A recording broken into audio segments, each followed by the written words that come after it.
In the eyes of most people, odometers are a tremendous invention. But when your trip meter scrolls past 3,000 miles, every one of them in search of a giant Ohio non-typical velvet whitetail, the distance traveled takes on an entirely new meaning.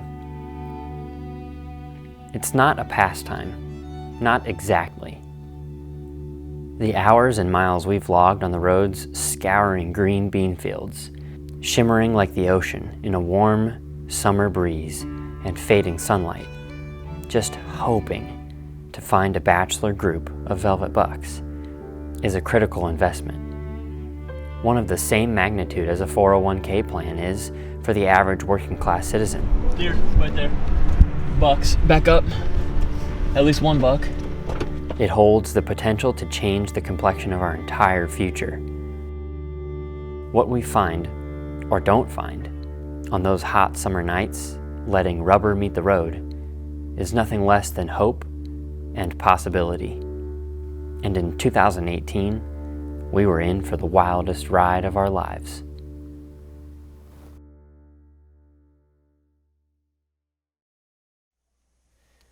Yo. For real? Where at? Huh. Dang, dude.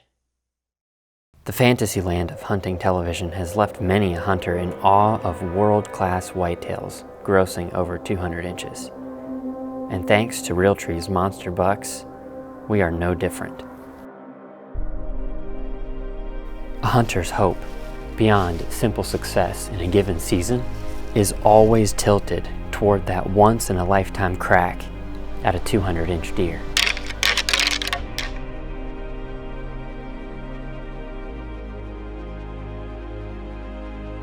But a buck of this caliber quickly began to consume us. The antler size, in this case, was just a bonus, as cliche as that sounds. For a buck to grow this size in an area so heavily hunted and so plainly visible to every passerby, he had to be well off the deer IQ charts. We would later learn that this buck was, at the very least, 6 years old.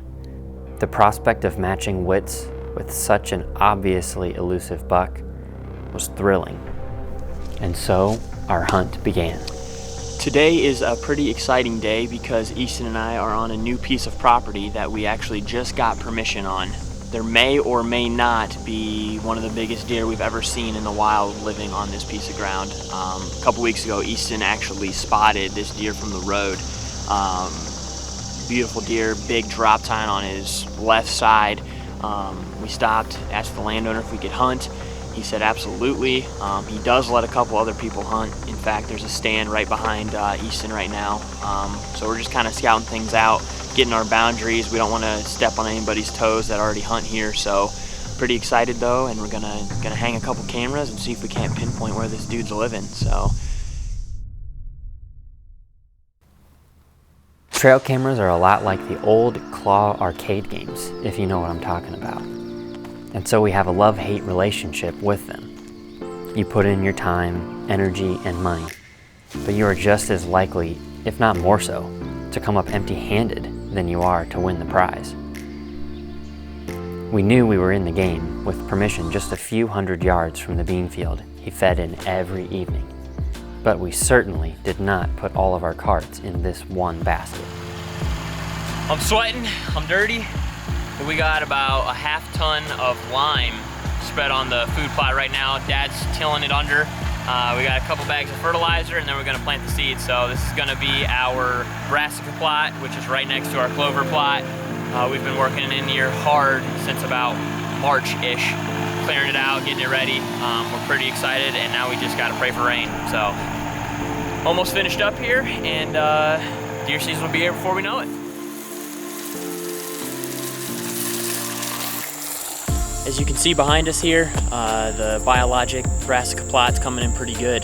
We're pretty excited about it. It kind of looks just like a nice green carpet right now. So don't see really any weeds coming up, knock on wood. But I just can't wait to hunt over it. Right behind you guys, we're gonna hang a stand. It's a big pine tree should be super covered, super sealed, and directly behind the camera is our clover plot. So we're hoping this is a dynamite early and late season food source for the deer, and like I said, we're just itching to hunt over it.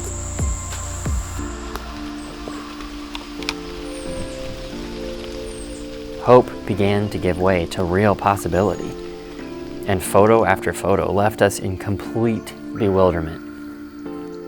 With less than a month before the season opened, 2 factors of uncertainty persisted: the harvesting of that bean field and the shedding of velvet from those massive elk-like antlers.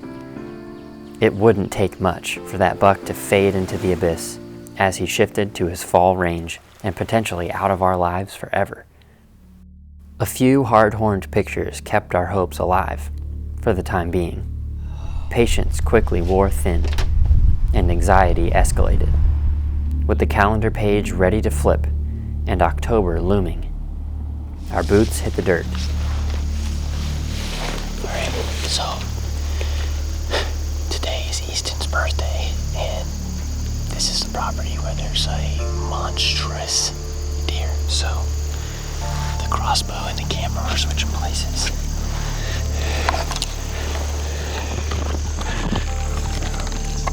No pressure. Not at all.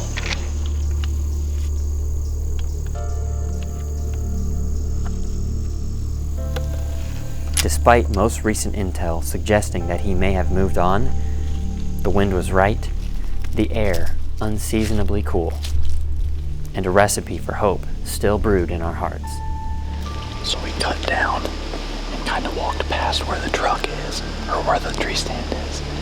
And now we're gonna hop into this river bottom, creek bottom, and cut back up towards where the stand is. So we're kind of down in the creek bottom, which covers us from being seen from the bedding areas. So we're gonna slip in there, and then that comes out right by where the tree stand is. So our hope is that we won't spook any of the deer.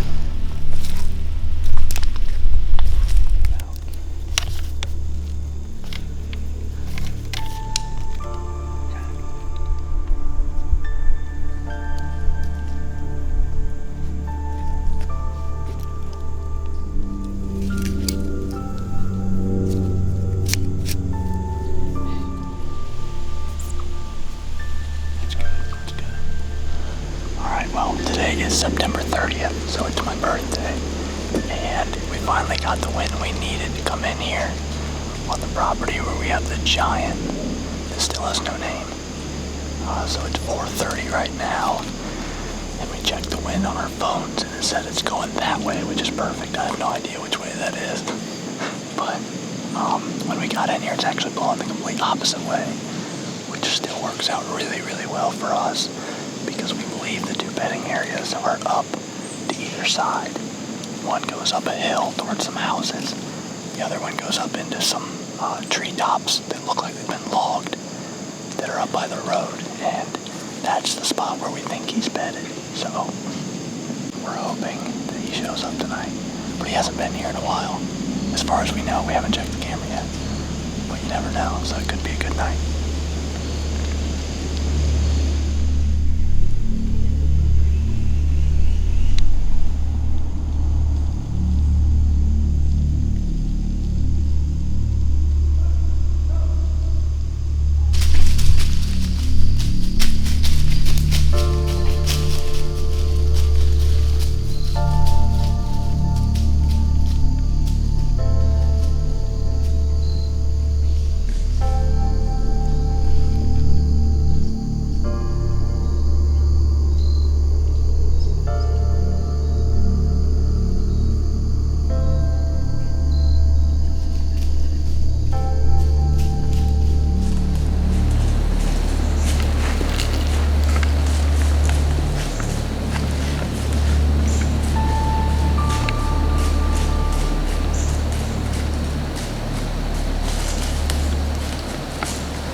In the modern world of social media, it's easy to find yourself envious of the personas as you scroll through your Instagram feed. For many hunters just like us, a trap of despair is laid, baited with the early season success of other hunters, that catches us feeling like failures whose season has all but slipped through our grasp if antlers haven't hit the dirt by the first weekend of October. It's 42 degrees, and it's October 21st. And we have not seen any deer yet. In this, we need to check ourselves before we wreck ourselves. Forget about the October lull. That phrase means little more to us than to expect slower deer movement than our social media feeds might indicate. Still, the best therapy for any hunter is time afield. And though the odds of mature deer encounters might be lower, that doesn't mean you can't get lucky. With the giant always on our minds, yet no longer on card pulls, our need for therapy in Mother Nature, cleansed by her breeze and renewed by her vibrant colors, won't subside. We cling to hope, but Easton decides to bet on possibility and see what another property has to offer. All right, today is Saturday, October 13th, and I'm in the stand right now. It's like 6:40 in the morning. I just got set up back down in southern Ohio.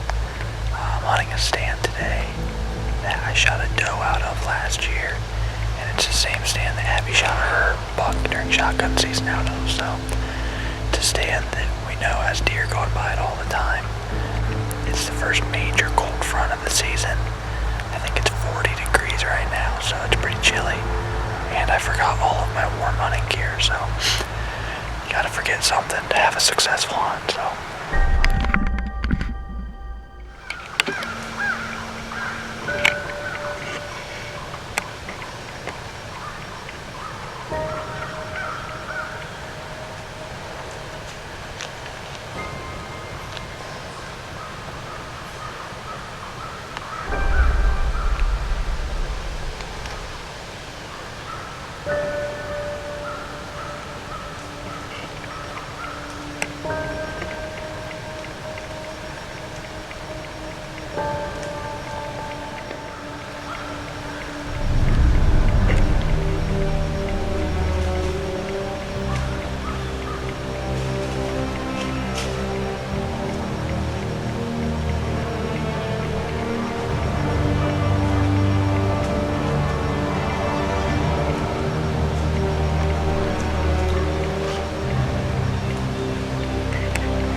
That was quick. Wow. That was a deer that nice 8-point started showing up pretty early on in the summer and hadn't seen anything all morning long. That was the first deer I saw, and so he came in off this trail that I shot my doe off of last year. And he came in and worked a scrape that I didn't even know was there. Came up and gave me a, 14-yard shot maybe. I couldn't pass it up. So it's a nice deer. As I'm sitting here packing up, I realized two things. One, that's the first deer I've ever shot in the morning. I think it is, yes.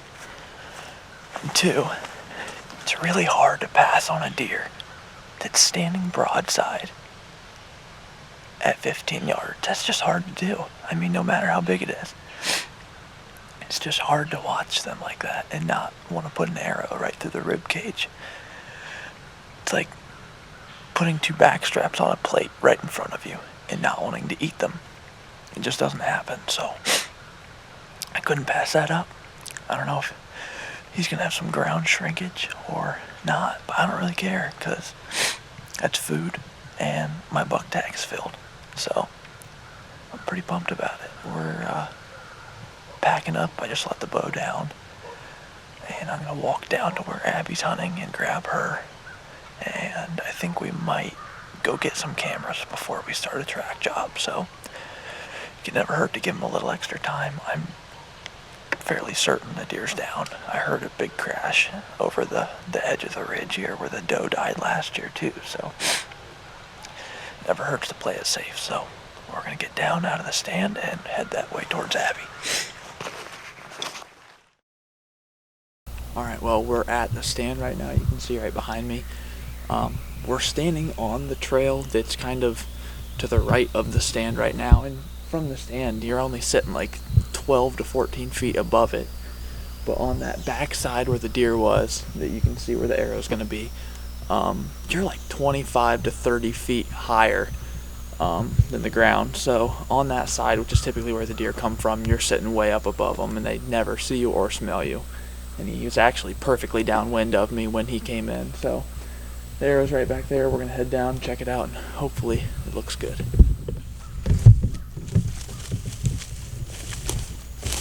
Oh yeah, I can already see tons of blood.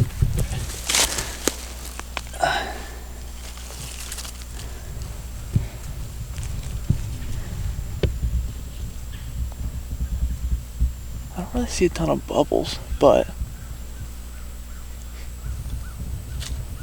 I would say it's a money shot. I think we're good, but I can already see a bunch of blood going out that way, so let's try to pick up on that trail. Follow him. Alright, we're on the trail right now, and it's finally starting to open up just a little bit, and it does look like he's coming out of both sides for sure. So I know he did go this way, and eventually he should cut down to the left and then go over that edge there of the ridge. So I'm anticipating that happening, but we'll keep following the blood and see what it says. You see it?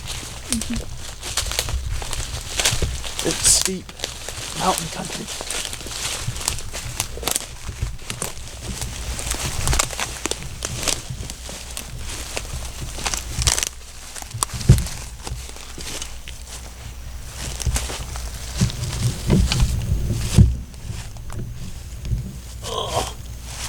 There he is. Dang. Oh, here he is. Laying kind of on a little flat spot on the side of this hill, so I'm just trying to think how we're gonna get him out of here. It is steep. I came from the mud. There's dirt on my hands. Strong like a tree. There's roots where I stand.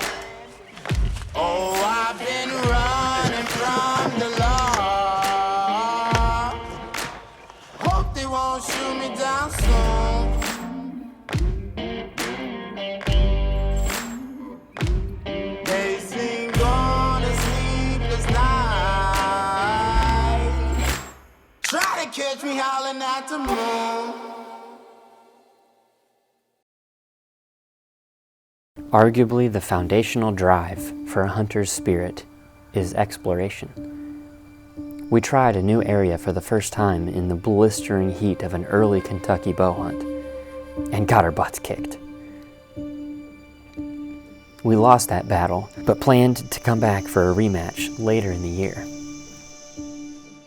Really, Outside the exhilarating experience in the dense, unbroken Canadian bush of northern Ontario chasing black bears, we haven't followed that exploratory call until this season. A general lack of quality public land near our hometown began to call Nick to the abundance of public options in southern Ohio. The terrain there is altogether different. Going in blind, Nick and Corey began to explore, and though they were hunting buck sign, each of them willing to pull the trigger on the first good buck they encountered, there was a lot more going on during this trip than meets the eye. Maybe we'll learn something down here that can help us connect on that giant deer back home, they thought. We continued to spend time near that dried little creek bed, blindly hoping that the elk of a deer would come crashing through the grapevines at any moment. October drew to a close, a little slower than usual, or at least it felt that way. The brisk air of frosty November mornings whispered to us on the wind, stoking the flame of hope that this buck might wander back through his summer range in search of an estrus doe. Apart from Easton's good fortune, October tricked us more than it treated us. But it was not that way for everyone, and the hopes of many hunters were realized, even with the best part of the season only just now knocking at the door. Holy cow, look at that. Look at that gut. Look at the mass on it. Yeah. Woohoo!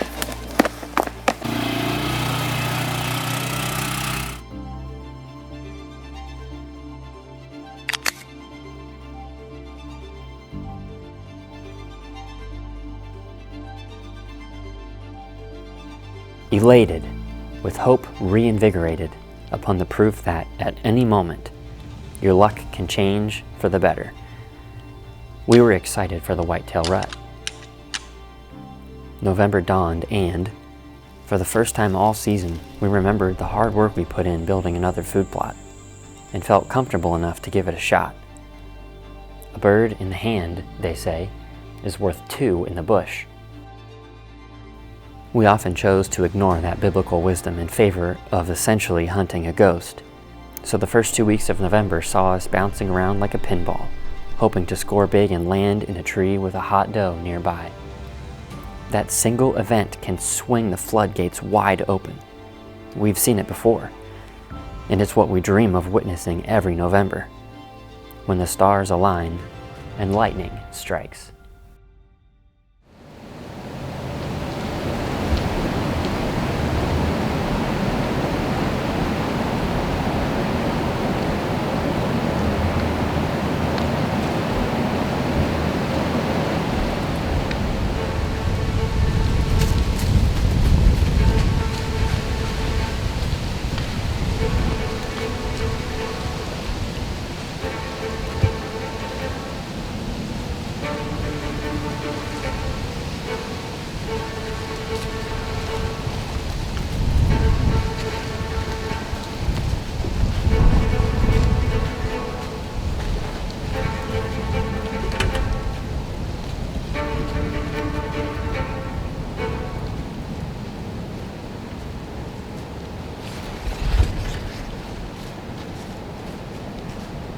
Nick. I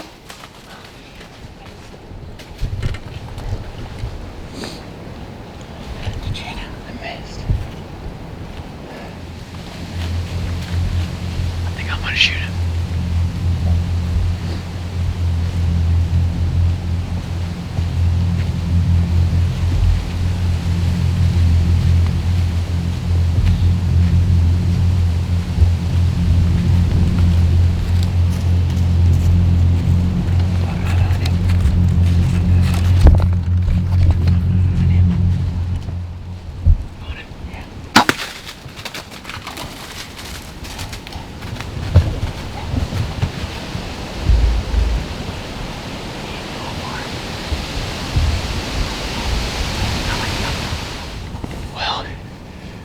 It's about 8 o'clock right now, and I just shot that thing. I don't know what he is really, but at first I didn't think he was very nice, but he got a little closer and he looked a little better. I was licking my wounds because I just missed a a big one at 20 yards. You see in the footage, he took kind of like a running step at the last second. I think I shot under him. There's deer right there too. There's deer running all over. I bet that's him. Is that him? That's him. Coming to us. No, they're going that way. Yep. Man, the buck I missed now is down there. Holy cow, that thing's nice too. But I got one laying dead up here, so I'm pretty pumped. I'm hoping Jake can get that other one. All right, we're gonna go after him right now. Jake just met us. He was hunting about 80 yards away, so we went a little bit up here just now and found good blood already, so I don't think he'll be too far.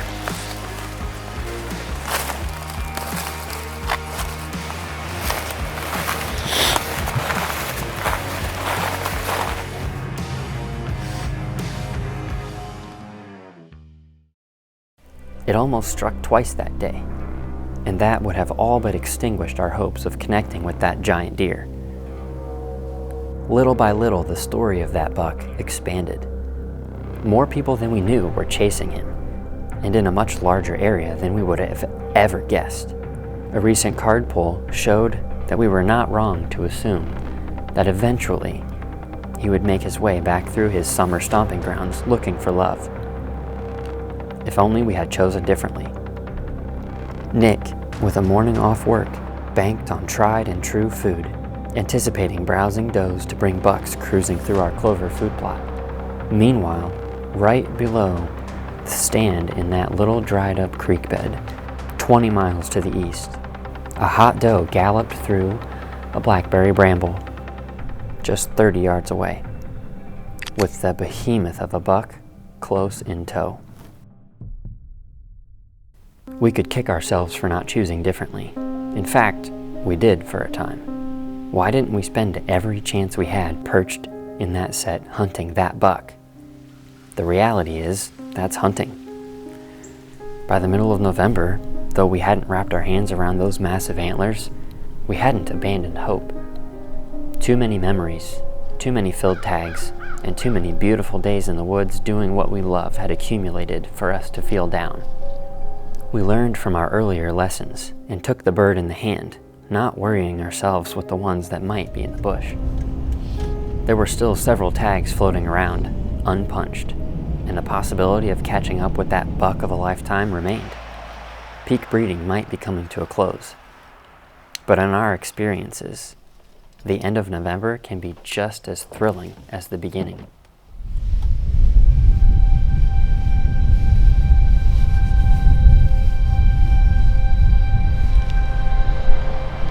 It's the last day before the Orange Army comes out in full force here in Ohio.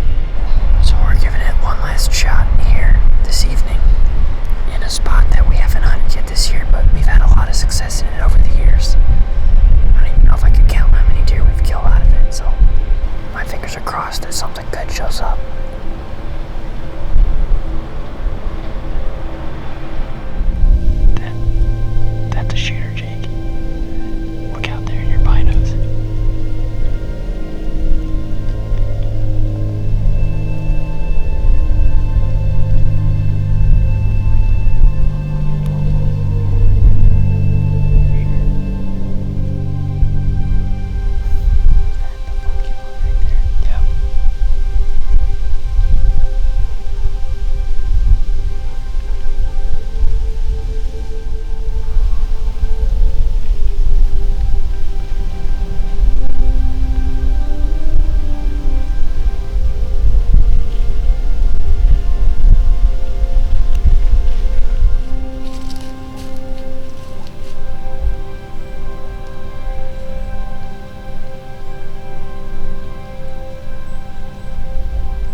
Brett.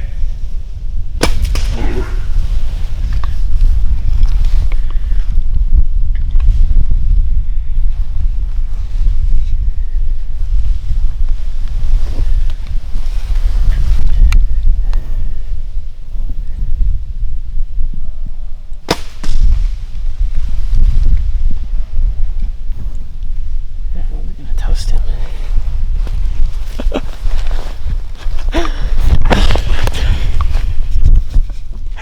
Jake, my man. Okay, I think that does it for Easton's buck tag and Nick's buck tag and my buck tag for 2018. And he is laying right there at 25 yards dead. I had to put a second arrow in him because I hit him in the spine, but I ranged that spot because I knew I wasn't going to have much time. So I ranged that spot at 25 yards, and he must have walked in a little closer than that at about 20. Just incredible feeling. I'm shaking like a leaf. My knees are like about to buckle. I thought I was going to fall off the tree. Nick fist pounded me, so.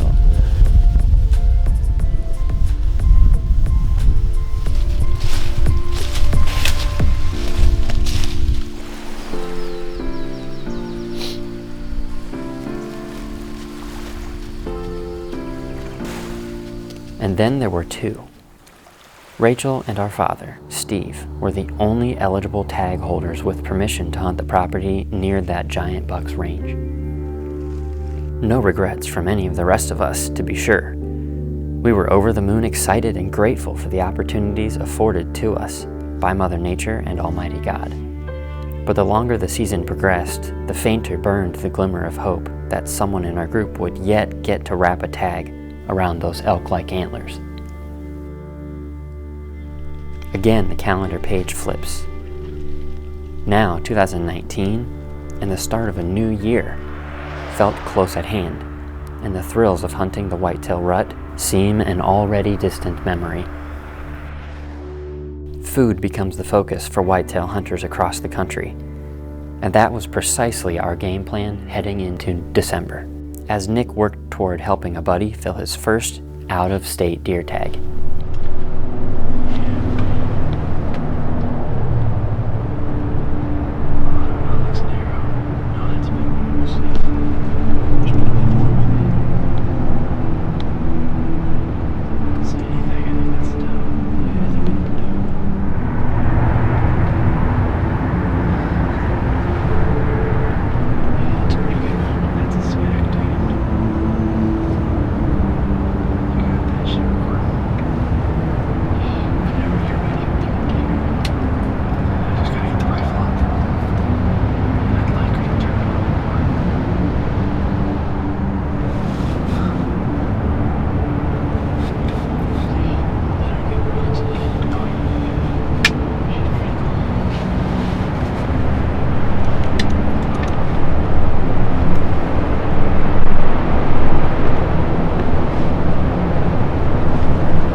Filling the freezer, putting food on the table.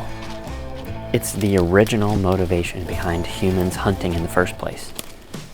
Sustenance. Antlers are great and all, but venison is the real driver. John's hunt gave us a taste of that, and it's time for us to seek restitution in the bluegrass state, chasing hill country venison. Right. To the top. Yeah. I think that's what we should do. It's a long walk, but Go back the same way. yeah.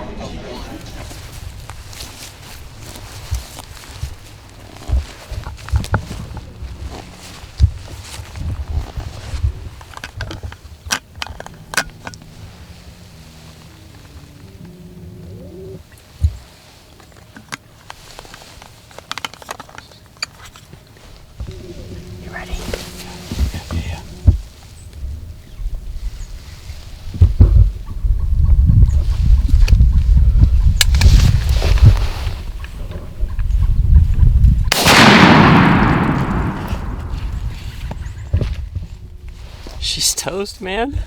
She's toast. Holy cow. What'd you say? The shot is way far back.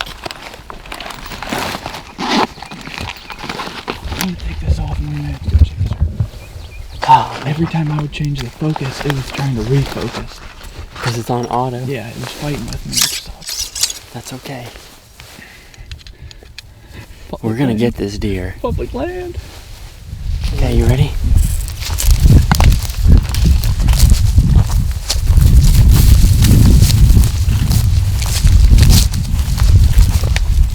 Okay, so we gotta make a follow-up shot. She didn't make it very far. She's laying right down here in the bottom, so we're gonna get... She clearly... I don't think she can get up. We're gonna go and finish the job.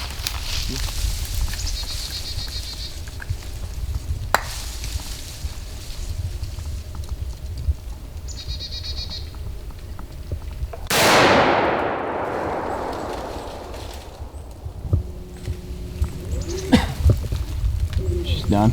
She's done. Yep.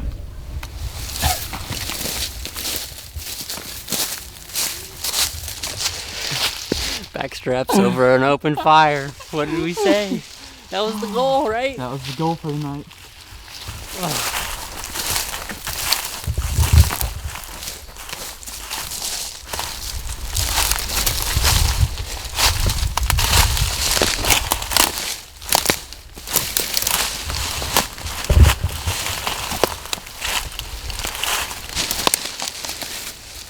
She's certainly not a very big deer, but Kentucky hill country and public land. For our really second trip down here, this is the first deer we've actually had in range that we could shoot. So I'm super stoked. She's just exactly what we came here for. It's gonna be fresh backstraps for dinner tonight. Let's go shoot something.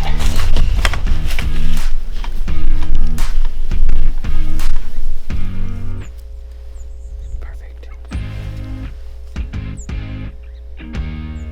We're sitting in some brush.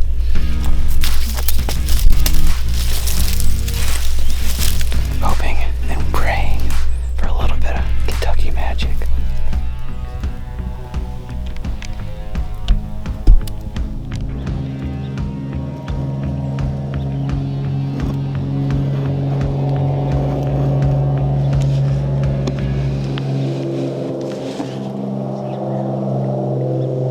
Yeah, I'm on them.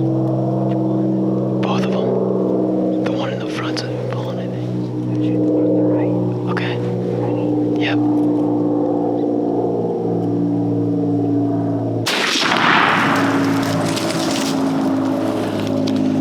I missed it, didn't I? I don't know. It's still standing there.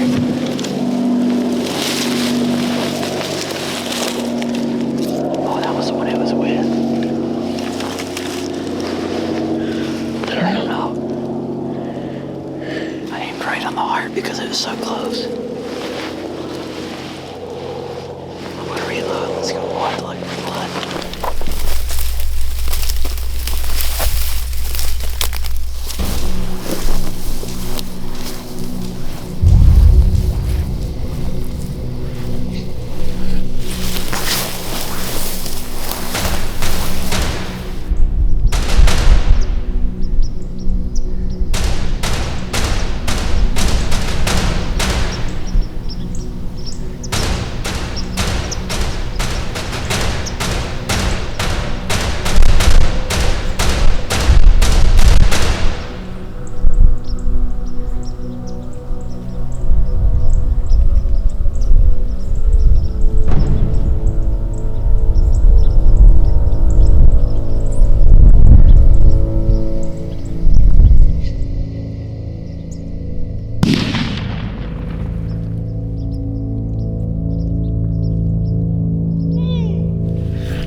Well, you heard the shot. Sounds like you got it done. Sounds like you got it done. Is he good? Is he a good one? Dude. Really? I have no clue what he is. I don't think he's that big. Who cares? I don't know if you can see that behind me, but the boys are coming to the rescue. Corey got a buck down. Got Jake and Easton here. We're gonna go get him.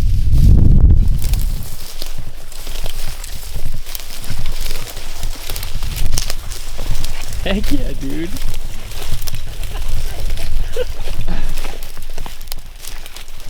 Nice job, brother. That wasn't the shot I was hoping for. Hey. Double, buddy. Oh my god, he's a Pope and Crockett. Dude, that's just what we were looking for, man. A buck. That's the first buck I've seen in Kentucky. Yeah, man. What do you have to say for yourself, Mr. Stalker?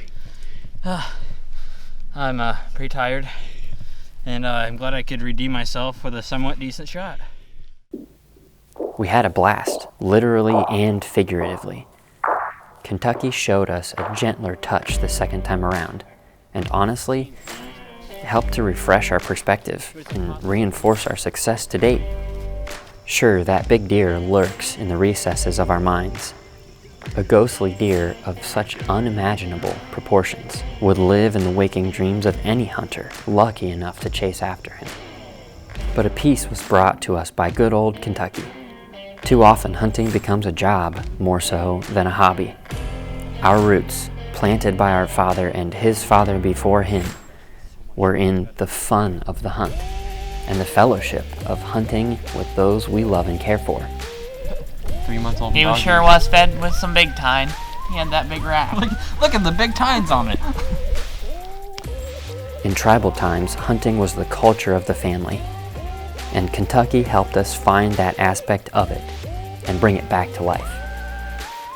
To this point, we've had a tremendous season in 2018, and though the bucks we killed aren't world class, they struck a chord in our hearts and spoke in an ethereal way to our very souls. As far as we knew, the giant buck had survived the flurry of the rut and the onslaught of Ohio's shotgun season. So, hope remained. But we weren't pining for him like we had at the season's onset. Our next play at him would be during muzzleloader season, and as luck would have it, Rachel would be in the hot seat for what would likely be our last-ditch effort in that narrow, dried-up creek. Yeah, it's very warm outside. Probably like 45 degrees outside. I have absolutely no idea where we are. We drove on back roads all the way here. Nick and Easton want to tell me where we are, so hopefully I don't get murdered. It's in case we're hunting a really big deer, so if she screws up, smells us, she misses, we already told her she's staying here, so nobody will find her. We're in the middle of nowhere, so we're running a little late though, so let's go. Okay. Let's go. Come on, Easton. A chilly January evening, armed with the extended range of a smoke bowl, this deer had wore us out, and as the final evening of muzzleloader came to a close, we reconciled the fact that our chances would have to wait out the rest of the season, right up even to possibly having to scout bean fields again next summer, looking for his massive rack above the sea of green once again. With that thought floating around our heads, light faded on January 6th. On the morning of January 7th, we awoke and went about our daily grind, off to work, like most days, to perform our earthly duties to provide for our families and ourselves. Yet an unexpected interruption lit up our phones, and we couldn't help but pause and reflect. Over the course of the season, we got to know a couple other hunters who were also putting in time on neighboring permission-granted properties in that area in pursuit of that giant whitetail. On January 7th, we learned that he was often referred to as Houdini. And we also learned that our chase for him had come to a close. From a lonely hilltop overlooking a deep draw, a class act man and well-learned hunter, muzzleloader in hand, cracked off a shot and killed Houdini on January 6th. The buck had made his final disappearing act as he exited this world, and fortune chose to shine on that gentleman that evening. The very same evening that Rachel, Nick, and Easton hunted one last time in that narrow, dried-up creek bed, just over a quarter of a mile away.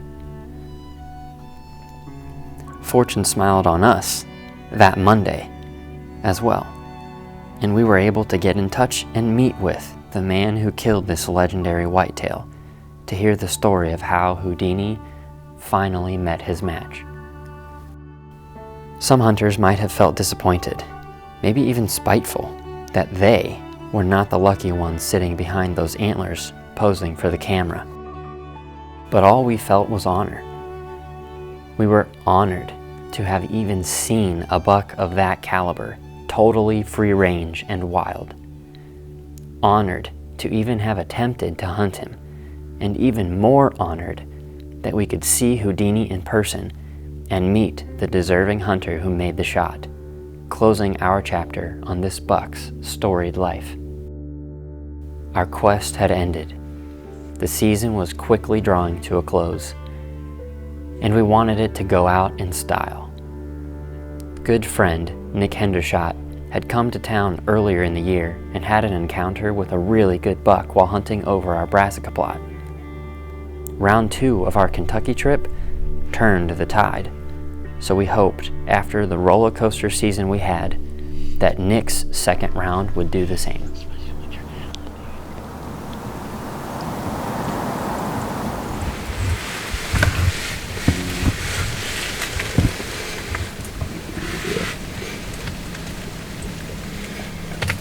On it.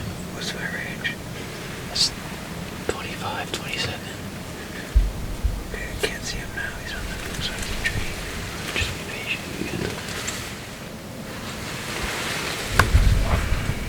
Alright, I'm on it.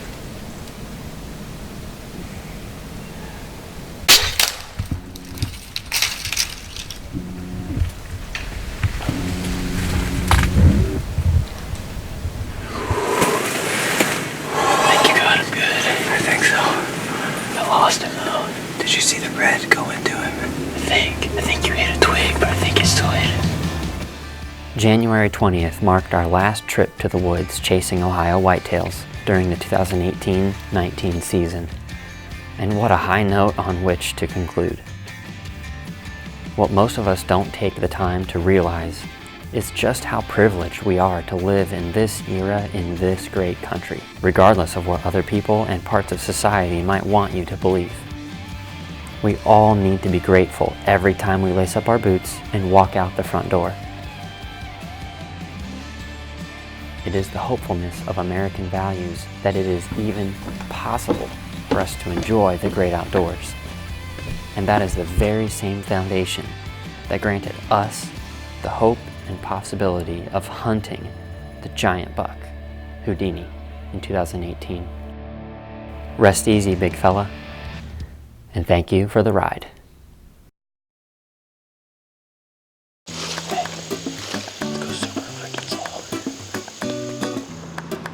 just wish I was putting this camo on for turkeys. Dude, that drop time.